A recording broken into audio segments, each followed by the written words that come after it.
गेल्या काही दिवसांपासून राज्यात ऑपरेशन टायगरची चर्चा तर सुरूच आहे। या अंतर्गत ठाकरेंचे अनेक आमदार आणि खासदार शिंदे गटाच्या वाटेवर असल्याचं बोललं जात आहे। हे काही प्रमाणात खरंही वाटतंय, कारण ठाकरे गटाचे अनेक नेते खासदार हे एकनाथ शिंदे यांच्या संपर्कात असल्याचं तरी दिसतंय, किंवा स्वतः एकनाथ शिंदे या नेत्यांसोबत प्रवास वगैरे करताना दिसतायत।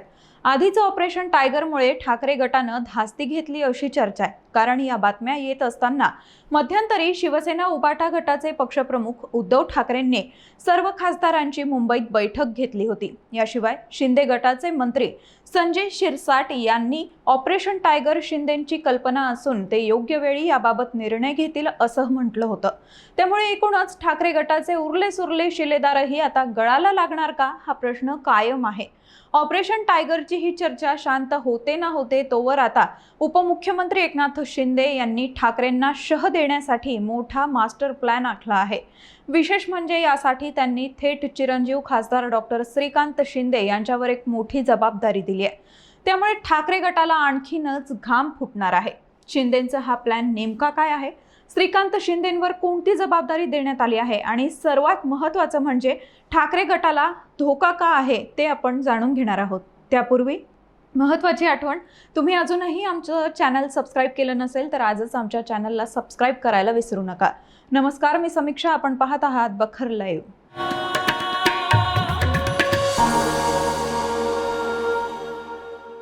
आगामी जिल्हा परिषद, पंचायत समिती आणि 2029च्या निवडणुकीसाठी एकनाथ शिंदे कामाला लागल्याचं पाहायला मिळतंय। कारण यापूर्वी झालेल्या विधानसभा आणि मुंबई महापालिका निवडणुकीत ठाकरेंच्या शिवसेनेनं शिंदेंच्या शिवसेनेला कडवी झुंज दिली होती। त्यामुळे आपली राजकीय ताकद आणखी वाढवण्यासाठी एकनाथ शिंदे यांनी तयारी सुरू केली आहे। त्यांनी आपले पुत्र खासदार श्रीकांत शिंदे यांना यासाठी मोठी जबाबदारी दिली आहे। श्रीकांत शिंदे हे येत्या 16 मे पासून राज्यव्यापी दौरा करणार आहेत। या दरम्यान ते महाराष्ट्रातील तब्बल 22 जिल्हे आणि 65 ते 70 विधानसभा मतदारसंघांना भेटी देणार आहेत। त्यांचा हा 2 महिन्यांचा दौरा असेल। 15 जुलै रोजी हा दौरा संपणार आहे। श्रीकांत शिंदे हे 3 टप्प्यात हा महाराष्ट्र दौरा करणार आहेत। यापैकी पहिल्या टप्प्यात नाशिक, धुळे, अहिल्यानगर, बीड, अमरावती, अकोल्यात ते जाणार आहेत। तर दुसऱ्या टप्प्यात जळगाव, नंदुरबार, यवतमाळ, वाशिम, नांदेड, हिंगोली, वर्धा, चंद्रपूर, गडचिरोलीला ते भेट देणार आहेत। शेवटी बुलढाणा, जालना, नागपूर, भंडारा, गोंदिया, ठाणे आणि पालघर असा त्यांचा तिसरा टप्पा असणार आहे। या संपूर्ण दौऱ्यादरम्यान ते कार्यकर्त्यांशी थेट संवाद साधणार आहेत। या दौऱ्याचं वैशिष्ट्य म्हणजे केवळ मोठ्या सभांवर भर न देता 65 ते 70हून अधिक मतदारसंघात जाऊन कार्यकर्त्यांशी प्रत्यक्ष संवाद साधला जाईल। स्थानिक प्रश्न जागेवरच सोडवण्याची रणनीती आखण्यात आली आहे।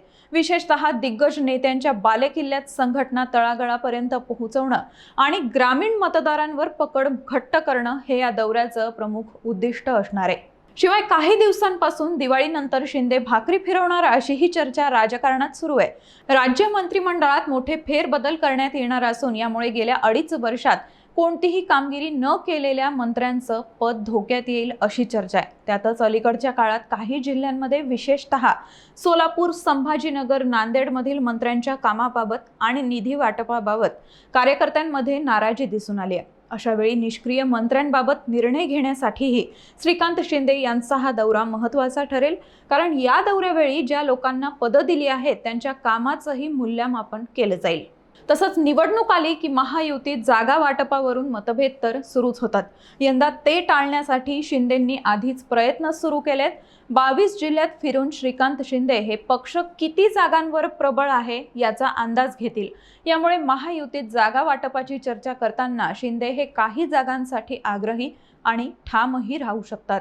श्रीकांत शिंदे यांच्या या राज्यव्यापी दौऱ्याचा ठाकरे गटाला मात्र धक्का बसू शकतो। कारण आधीच ठाकरे गटाचे अनेक मोठे नेते शिंदे गटात गेले आहेत। मात्र ग्रामीण भागातील जिल्हा प्रमुख आणि तालुका प्रमुख अजूनही ठाकरेंसोबत जोडलेले आहेत। मात्र श्रीकांत शिंदेंचा हा दौरा उरल्या सुरल्या स्थानिक नेत्यांना शिंदेंच्या पक्षात येण्यासाठी प्रभावित करू शकतो।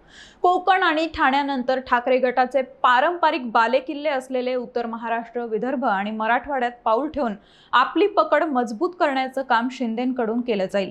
या दौऱ्यामुळे जर स्थानिक स्वराज्य संस्थांमध्ये शिंदे गटानं यश मिळवलं तर ठाकरे गटाला आगामी विधानसभा निवडणुकीत उमेदवार मिळणंही कठीण होऊ शकतं. ठाकरे गट अजूनही गद्दारी, भ्रष्टाचार असे जुने मुद्दे घेऊनच सहानुभूती मिळवत असताना श्रीकांत शिंदे केंद्र आणि राज्य सरकारच्या योजना, पायाभूत सुविधांचा प्रचार करतील. यामुळे लोकांच्या मनात शिंदेंबद्दलचा विश्वास अधिक दृढ होऊ शकतो. आता या दौऱ्यासाठी श्रीकांत शिंदे यांचीच निवड का करण्यात आली तेही आपण पाहूया. सध्या एकनाथ शिंदे हे प्रशासकीय कामात व्यस्त असतात, त्यामुळे संघटनात्मक बांधणीसाठी श्रीकांत शिंदे यांना पुढे करण्यात आलंय. ठाकरे गटाकडून आदित्य ठाकरे एक युवा नेता म्हणून सक्रिय असतात, त्यामुळे त्यांच्या विरोधात शिंदे गटाकडून श्रीकांत शिंदे यांना एक युवा आणि आक्रमक चेहरा म्हणून सक्रिय करण्याचा मानस आहे. याशिवाय श्रीकांत शिंदे यांनी यापूर्वी ठाण्यात आपलं वर्चस्व सिद्ध केलंय, त्यामुळे आता त्यांची राजकीय ताकद ही महाराष्ट्रभर पक्षाची पकड मजबूत करण्यासाठी वापरण्यात येईल. मुंबईसह राज्यातील पक्ष संघटना मजबूत करणं आणि अंतर्गत गटबाजी मोडीत काढणं हे श्रीकांत शिंदे यांच्यासमोरील मुख्य आव्हान असेल. यासाठी राहुल शेवाळे, निलेश राणे आणि योगेश कदम यांसारख्या आक्रमक नेत्यांची फळीही मैदानात उतरवण्यात आली आहे. असं असलं तरीही अंतिम निर्णयाचे अधिकार हे श्रीकांत शिंदे यांच्याकडेच राहतील.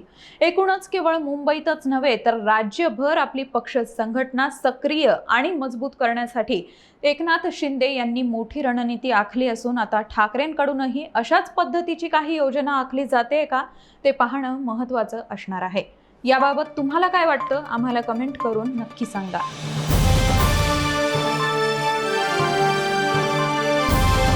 समाजकारण, प्रशासन आणि राजकारणातल्या अचूक विश्लेषणासाठी बखर लाईव्हच्या सोशल मीडिया प्लॅटफॉर्म्सना लाईक, फॉलो आणि सबस्क्राईब करा.